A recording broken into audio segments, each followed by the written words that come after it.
बाबा, माझ्या कुटुंबात माझी पत्नी रीना आणि 6 वर्षाची मुलगी मायरा आहे. माझी पत्नी रीना कुटुंबाचं सगळं पाहते. मी फक्त बाहेरच पाहतो. नोकरीनिमित्ताने मला सतत बाहेर फिरावे लागते. माझ्या माघारी रीना सगळं व्यवस्थित सांभाळते. वाटेत भेटलेल्या एका 70 वर्षीय बाबांना सत्यजितने लिफ्ट ऑफर केली होती. त्यांना तो म्हणाला. दोघेही पावसाळ्या रात्री एकमेकांच्या संगतीने रस्ता कापत होते.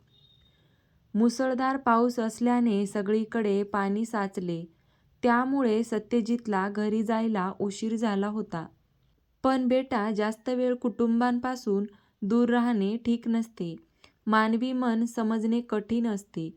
ते कधी कोणावर बसेल सांगता येत नाही, असे बाबांनी गूढ स्वरात म्हटले.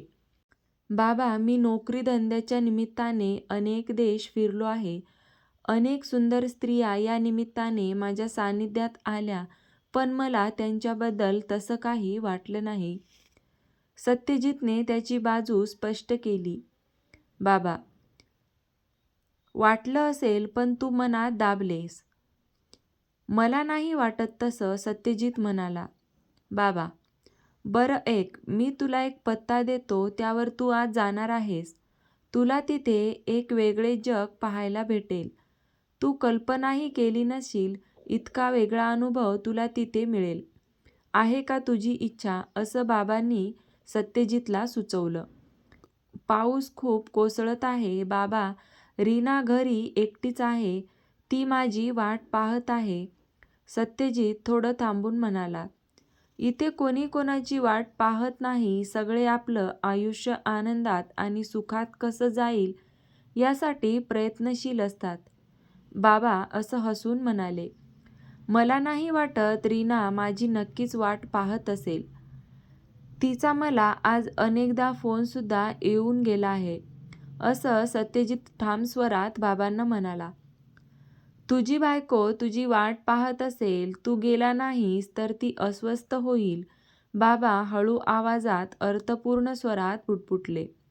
हो, याबद्दल मला शंका नाही. सत्यजितचा स्वर अजूनही ठाम होता. ठीक आहे, आपण एक खेळ खेळू, असे बाबांनी सत्यजितला उत्साहाने म्हटले. सत्यजित म्हणाला. कोणता खेळ बाबा? सत्यजितने प्रश्नार्थक मुद्रेने पाहून विचारले. बाबा पुढे म्हणाले. तिला सांग, तुला आज एका मित्राच्या घरी जायचे आहे. त्यामुळे तू आज घरी येणार नाहीस आणि अचानक तुझ्या घरी जाऊन बघ. तुझी बायको विरहात झाली आहे की गाढ झोपली आहे, यावरून तुला काहीतरी निष्कर्ष काढता येईल, असे बाबांनी सत्यजितला सुचवले. हो, तिला सरप्राईज करण्याचा एक मस्त मार्ग आहे. मी असंच करतो.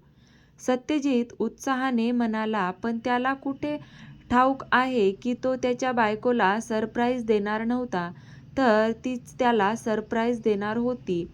आयुष्यातला खूप मोठा धक्का त्याला आज बसणार होता. नक्की काय पाहायला मिळेल? सत्यजित अचानक घरी गेल्यावर रीना खरंच सत्यजितला काय सरप्राईज देणार होती ते आपण पुढच्या व्हिडिओमध्ये पाहणार आहोत. त्यासाठी व्हिडिओ कंटिन्यू पहा. कथा आवडली असेल तर व्हिडिओला नक्कीच लाईक करा आणि चॅनलला पण सबस्क्राईब करा.